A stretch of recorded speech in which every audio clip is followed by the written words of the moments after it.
नमस्कार, मैं ज्योति श्रीवास्तव। आप देख रहे हैं सी न्यूज भारत। उत्तर प्रदेश विधानसभा चुनाव 2027 की तैयारियों के बीच एआईएमआईएम प्रमुख और सांसद असदुद्दीन ओवैसी ने मुरादाबाद में बड़ा शक्ति प्रदर्शन करते हुए राजनीतिक माहौल गर्म कर दिया। मुरादाबाद के ऐतिहासिक जामा मस्जिद मैदान में आयोजित जनसभा में ओवैसी ने भाजपा और समाजवादी पार्टी दोनों पर तीखे हमले किए। उन्होंने कहा कि भाजपा को हराने के लिए उनकी पार्टी समान विचारधारा वाले दलों के साथ गठबंधन करने को भी तैयार है। सभा में उमड़ी भारी भीड़ और समर्थकों के उत्साह ने एआईएमआईएम की चुनावी सक्रियता को नई चर्चा दे दी है। मुरादाबाद के जामा मस्जिद मैदान में आयोजित जनसभा को संबोधित करते हुए एआईएमआईएम के राष्ट्रीय अध्यक्ष असदुद्दीन ओवैसी ने मुस्लिम समाज से राजनीतिक रूप से जागरूक और संगठित होने का आह्वान किया। उन्होंने कहा कि वर्ष 2027 का विधानसभा चुनाव बेहद महत्वपूर्ण है और मुस्लिम समाज को अपनी राजनीतिक भागीदारी मजबूत करनी होगी। ओवैसी ने कहा कि उनकी पार्टी संविधान और लोकतांत्रिक मूल्यों के तहत अपनी राजनीतिक लड़ाई लड़ रही है तथा भाजपा को सत्ता से दूर रखने के लिए समान सोच वाले दलों के साथ चुनावी तालमेल पर भी विचार किया जा सकता है। अपने संबोधन में ओवैसी ने भाजपा की राजनीति पर निशाना साधते हुए कहा कि प्रदेश में अक्सर 80 से 20 की राजनीति की जाती है, जबकि दूसरी ओर कुछ दल मुस्लिम वोटों को अपनी जागीर समझते हैं। उन्होंने दावा किया कि मुरादाबाद की जनसभा में उमड़ी भीड़ ने प्रदेश की राजनीति को नया संदेश दिया है। ओवैसी ने कहा कि मुस्लिम समाज को डर और दबाव की राजनीति से बाहर निकलकर अपनी स्वतंत्र राजनीतिक पहचान मजबूत करनी चाहिए। समाजवादी पार्टी पर हमला बोलते हुए ओवैसी ने वर्ष 1980 में मुरादाबाद में ईद के दिन हुए दंगों का भी जिक्र किया। उन्होंने आरोप लगाया कि उस दौर में हुई हिंसा में बड़ी संख्या में मुसलमानों की जान गई थी और उस घटना को भुलाया नहीं जा सकता। जंतर मंतर पर छात्रों के आंदोलन का उल्लेख करते हुए ओवैसी ने कहा कि एकजुटता और लोकतांत्रिक संघर्ष के बल पर सरकारों को भी अपने फैसले बदलने पड़ते हैं। उन्होंने युवाओं की राजनीतिक भागीदारी बढ़ाने पर जोर देते हुए कहा कि देश को नई सोच और नए नेतृत्व की जरूरत है। जनसभा में ओवैसी के पहुंचते ही समर्थकों में भारी उत्साह देखने को मिला। ओवैसी साहब पांचों वक्त के नमाजी हैं। उनका यह पंडित अपने राम को दिल से मानता है। और क्या आप भी पांचों वक्त के नमाजी बनोगे? पांचों वक्त का नमाज पढ़ोगे? अगर तुम पांचों वक्त का नमाज पढ़ोगे तो तुम अच्छे इंसान बन जाओगे। पांचों वक्त के नमाज पढ़ोगे तो बैरिस्टर साहब की तरह लोगों की मदद करना शुरू कर दोगे। अब रही बात कि आपको पीटा जाता है, आप पर जुल्म किया जाता है, कौन करता है वो जुल्म? और अपने ही गिराते हैं नशे मन कर बिजलियां, अपने ही गिराते हैं नशे मन कर बिजलियां। दोस्तों, अरे आप उस कौम में जन्म लिए हो जिस कौम में कैप्टन वीर अब्दुल हमीद पैदा लेता है। और इतनी लंबी मत जाना, अभी मिशन सिंदूर में तुम्हारे घर में एक बेटी पैदा ली थी जिसका नाम सोफिया कुरैशी था। और अगर कोई आपसे सिंदूर कहता हो कि देश का गद्दार है तो उससे कह देना, ऐ सुन, मैं वो मुसलमान हूँ जो मुसलमान ईमान रखता हूँ।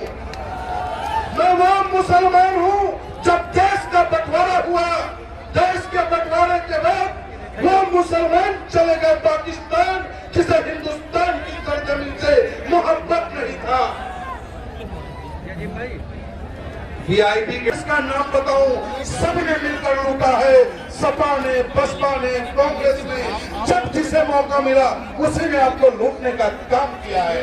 तो मेरे नौजवान साथियों, अभी आप देखो, अभी कांग्रेस पार्टी के साथ जब नौजवान लगता है तो सरकार झुकती है। मैं आप सबसे कहना चाहता हूं कि जौहर विश्वविद्यालय को बचाना है तो नौजवानों आपको भी साथ चलना होगा। यह सरकार नहीं चाहती कि कोई बच्चा पढ़ ले। यह सरकार न हिंदू का है, न यह सरकार मुसलमान का है। यह सरकार सिर्फ कुर्सी का है। और इस सरकार को अगर झुकाना है तो झुकाने वाला आदमी चाहिए।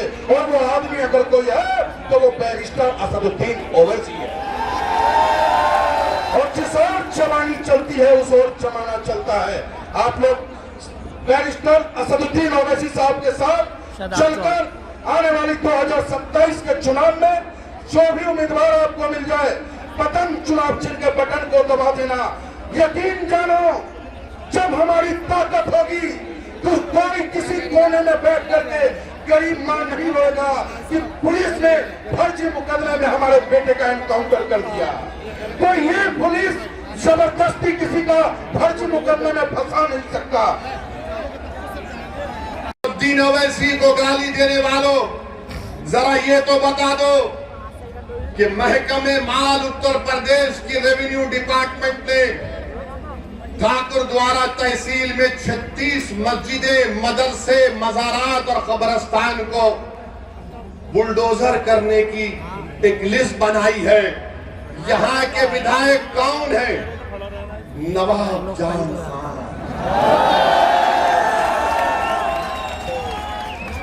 ये क्या कर रहे हैं?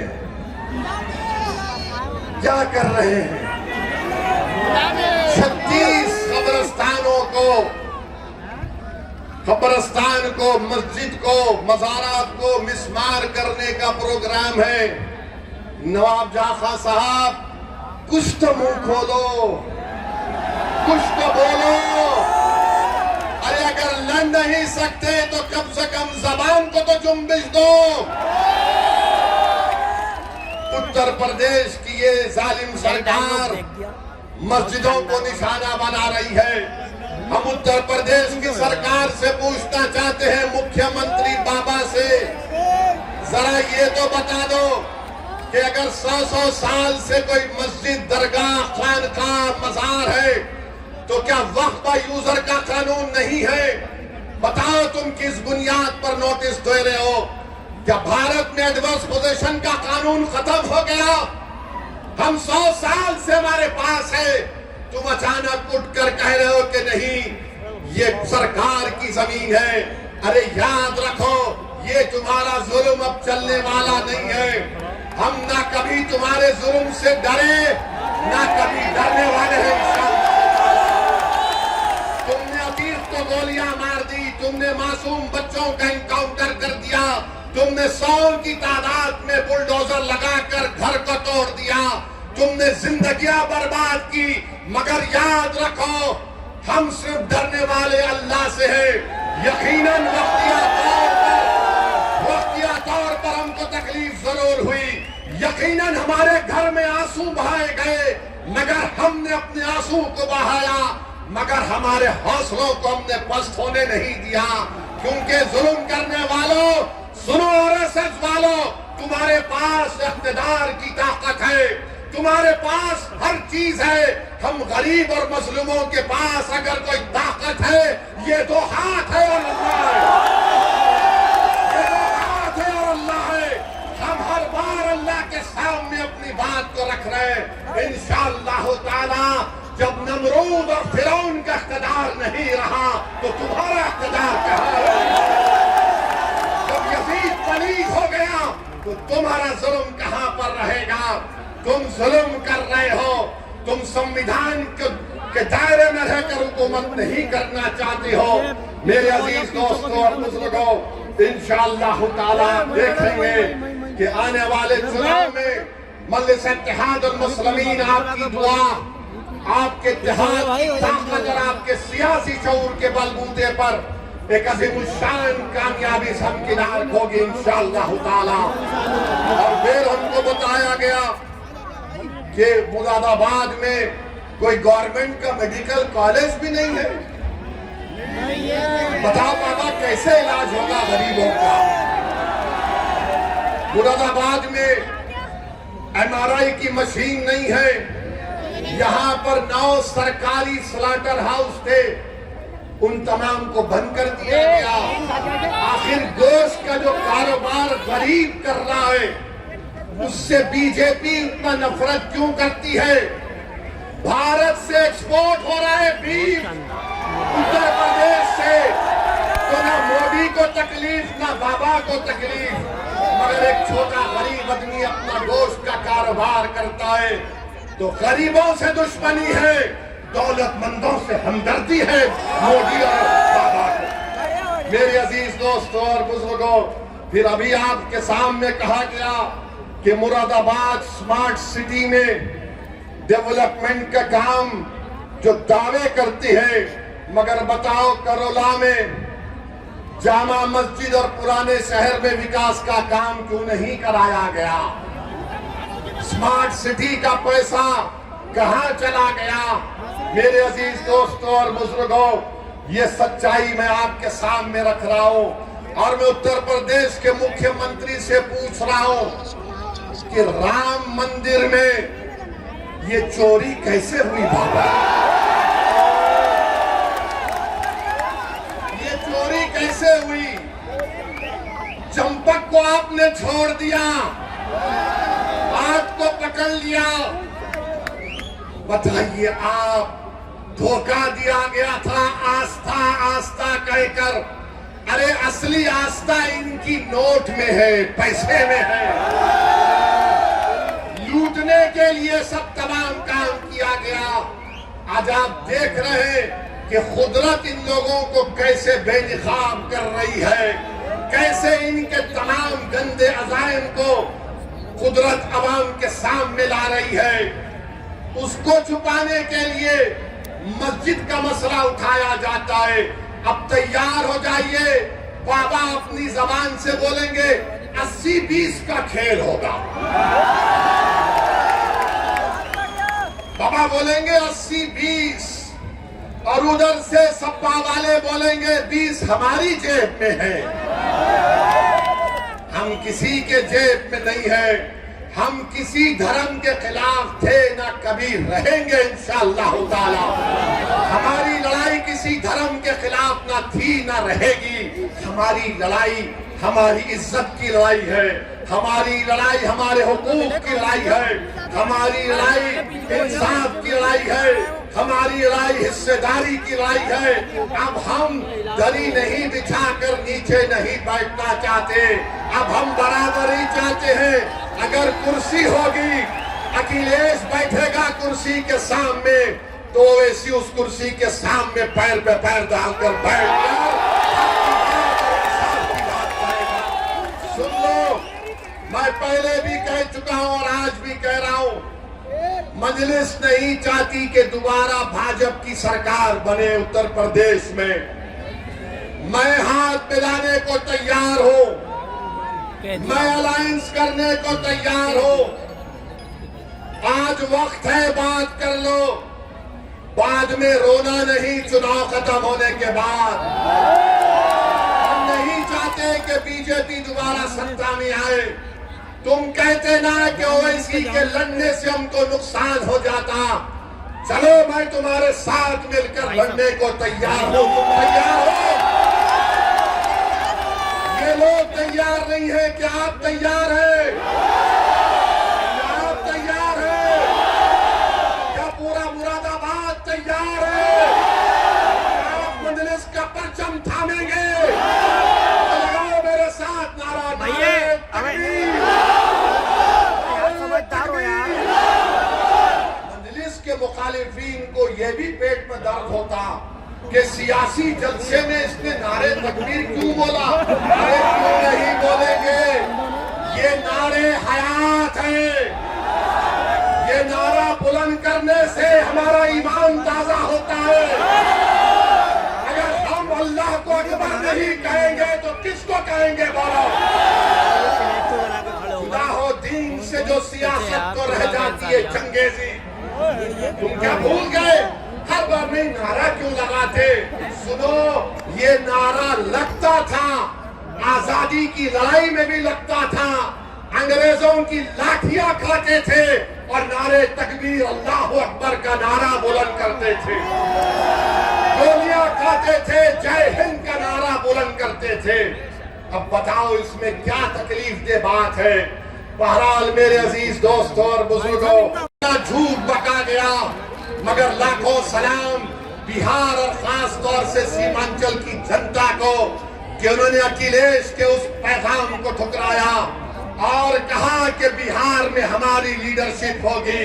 हम अपने वोटों से अख्तरुल ईमान तौसीफ आलम को और मजलिस के तमाम मुर्शिद साहब को, सरवर आलम को कामयाब करेंगे। मेरे भाई, अगर अल्लाह मेरे दिल को जबान देता तो मैं दिल को निकाल कर तुम्हारे कदमों में रख देता कि याद रखो, तुम जब उठकर अपने हक के लिए लड़ोगे, नाइंसाफी के दौर का खातिमा होगा। कोई आकर तुमसे इंसाफ नहीं करेगा। हाँ, हमारे मरने के बाद हमारे जनाजे पर आकर खड़े होकर मरने वाले के खानदान को पुरसा देकर चले जाएंगे, मगर अब ऐसे नहीं होगा। हम नहीं मरेंगे, हम जिंदा रहेंगे इंशाअल्लाह ताला। हम जिंदा रहेंगे अपने हक के लिए और अपनी आने वाली नस्लों के लिए।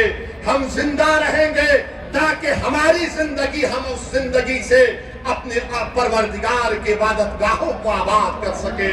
हम जिंदा रहेंगे इसलिए कि हम अपने मदरसों को आबाद रख सकेंगे।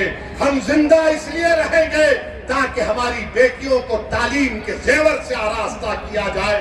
हम जिंदा इसलिए रहेंगे कि कोई नाइंसाफी हमसे ना करे।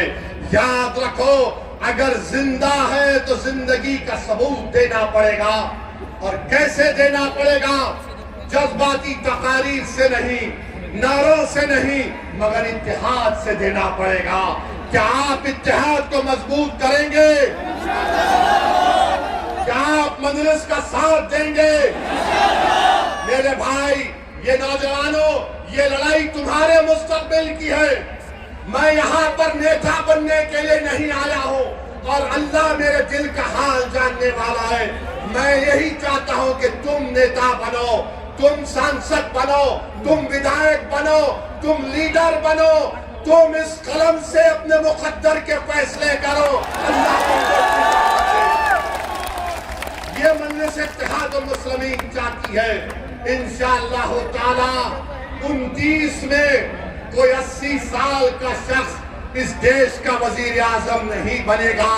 कोई 40-45 साल का नौजवान इस मुल्क के मुकद्दर को बदल देगा, जहां पर अमन होगा, इंसाफ होगा, किसी के पास नफरत नहीं होगी। ये मजलिस इसकी तमाम का बेहद शुक्रिया और मैं शुक्रगुजार हूँ। एडवोकेट जफर साहब संभल से आए हैं। ये वो आदमी है जिसने अल्लाह के घर की हिफाजत के लिए जेल को जाना पसंद किया, जालिम से समझौता करने। हम जफर साहब का शुक्रिया अदा करते हैं और साथ ही साथ हमारे इरफान चौधरी, दानिश चौधरी जो शामली से आए हैं, बिलाल चौधरी, नाजिम साहब, नदीम अलीगढ़ से, शादाब अलीगढ़ से, अफजल अलीगढ़ से और फैज अलीगढ़ से आए हैं। तो मेरे भाई, आपने एक बात को भी देखा होगा कि उस जंतर मंतर पर ऐसा मंत्र पढ़ा जा रहा था कि हैदराबाद और मुंबई में ये जो बच्चे मीम्स बना रहे थे, मैं तौबा ही कर सकता हूं। क्या क्या कर दिया आपने। मोदी को नहीं छोड़ा, बाबा को नहीं छोड़ा, संघ परिवार को नहीं छोड़ा, सबको बता दिया क्या क्या कर दिया। मेरे भाई, डरने और घबराने की जरूरत नहीं है। अपने इत्तेहाद को मजबूत रखिए, जिंदगियों को बचाइए, जालिम की साजिश का शिकार मत होइए। हम डर कर वोट नहीं डालेंगे, हम बेखौफ होकर उम्मीद की बुनियाद पर मजलिस को कामयाब करेंगे इंशाअल्लाह ताला। मजबूरी के नाम पर आपने दूसरी पार्टी को वोट दिया, अब मजबूरी के नाम पर नहीं, अब बहादुरी के नाम पर वोट पड़ेगा इंशाअल्लाह। आप तमाम का बेहद शुक्रिया कि आज आप यहाँ पर आए। मैं पुलिस प्रशासन का और उनका भी तमाम का शुक्रगुजार हूँ। लाइट नहीं थी, हमको लाइट की जरूरत नहीं है। हमारे दिलों में अल्लाह ने जो रसूलुल्लाह सल्लल्लाहु अलैहि वसल्लम का उम्मती हमको बनाया, वो हमारे लिए काफी है। हमारा वजूद दुनिया के अंधेरों को खत्म करना था, हमारा वजूद दुनिया में एक रोशनी पैदा करना था, और इंशाअल्लाह ताला वो होकर रहेगा।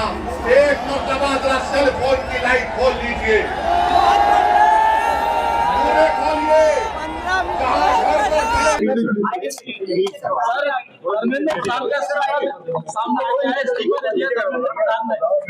आंदोलन के बाद में जो है आप लोग तो तैयार हो जाइए। जी सर रेडी। आप भी पूछ रहे हैं।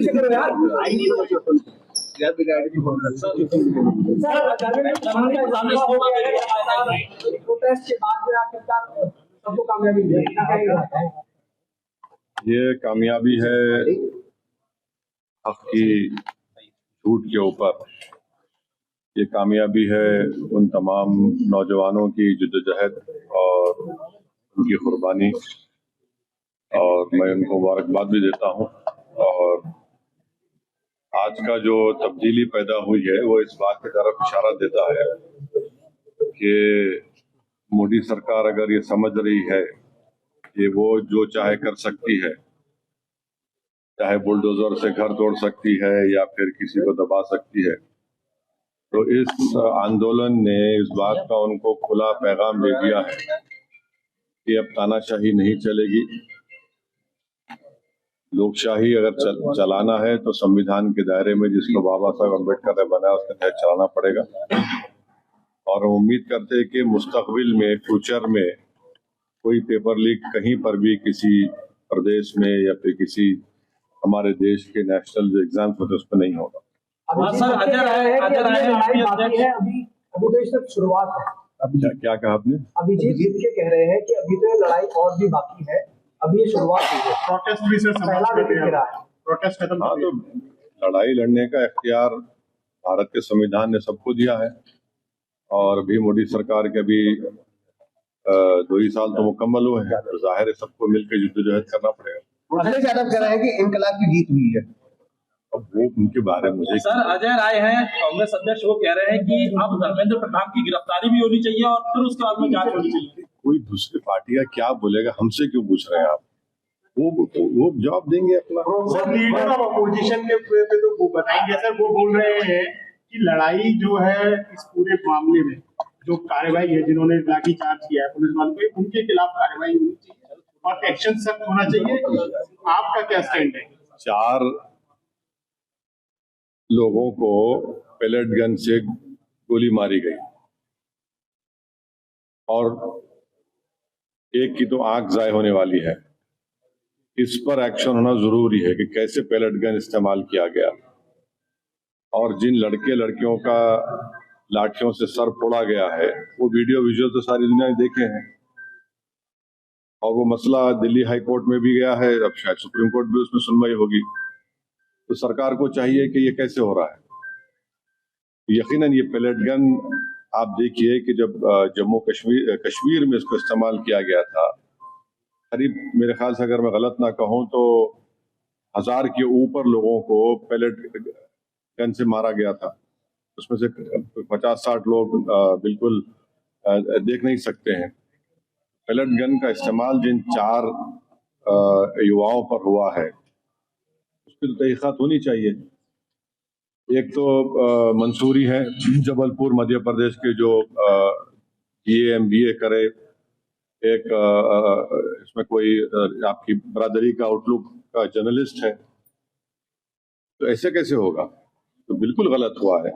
और जिन लड़कियों को आपने उनसे बदसलूकी की, बल्कि वो तो सेक्सुअल असॉल्ट भी हुआ उनके ऊपर, वो भी कैमरा वीडियोस में कैद है, तो इस पर यकीनन एक्शन होना चाहिए। 36 दिन बाद इस्तीफा आया है, इतनी केओस के बाद, तो आपको लगता है कि सरकार ने देरी की है इसमें? सरकार झुकने के लिए देरी कर दी ना, 36 दिन लगे उनको झुकने के लिए। शिक्षा व्यवस्था में कुछ सुधार अब होना है सर। इसमें किस तरह की उत्तर प्रदेश में कितने पेपर का लीक हुआ बताइए? कितने पेपर्स का लीक हुआ है? तो हम उम्मीद करते हैं कि ये देखिए, सरकार कह रही है कि 2024 में कानून बनाया पेपर लीक के खिलाफ, उसमें 10 साल और 1 करोड़ का फाइन लगाया। अब आप कह रहे हैं कि 10 करोड़ का फाइन होगा। भाई पेपर लीक हो क्यों रहा है वो तो देखिए। आप कानून बनाएंगे, ये बनाएंगे, fast track court. Fast track court तो एक मजाक बन चुका है। 2009 में फास्ट ट्रैक कोर्ट बनाया गया और 2019 से बनाया गया। 2019 से 2026 तक आपको मालूम कितना खर्चा हुआ उसके पर। पार्लियामेंट में जवाब दिया 1100 करोड़ के, और अभी भी पूरे देश में 2,65,000 केसेस फास्ट ट्रैक कोर्ट में चल रहे हैं। अभी बैकलॉग है। उत्तर प्रदेश में 71% बैकलॉग है। तो ये सरकार के बोलने में और करने में बहुत फर्क है। चलिए, थैंक यू। मुरादाबाद से सी न्यूज़ संवाददाता जुनैद खान की रिपोर्ट। मुरादाबाद की इस जनसभा के जरिए एआईएमआईएम ने उत्तर प्रदेश विधानसभा चुनाव 2027 को लेकर अपनी चुनावी सक्रियता का स्पष्ट संदेश देने की कोशिश की है। ओवैसी ने गठबंधन की संभावनाओं और राजनीतिक भागीदारी को लेकर कई महत्वपूर्ण बातें रखी और अब देखना होगा कि आगामी चुनावी समीकरणों में इन बयानों का क्या असर पड़ता है। खास रिपोर्ट में फिलहाल के लिए इतना ही। बने रहिए सी न्यूज़ भारत के साथ। हर खबर आपके साथ, आपके हाथ।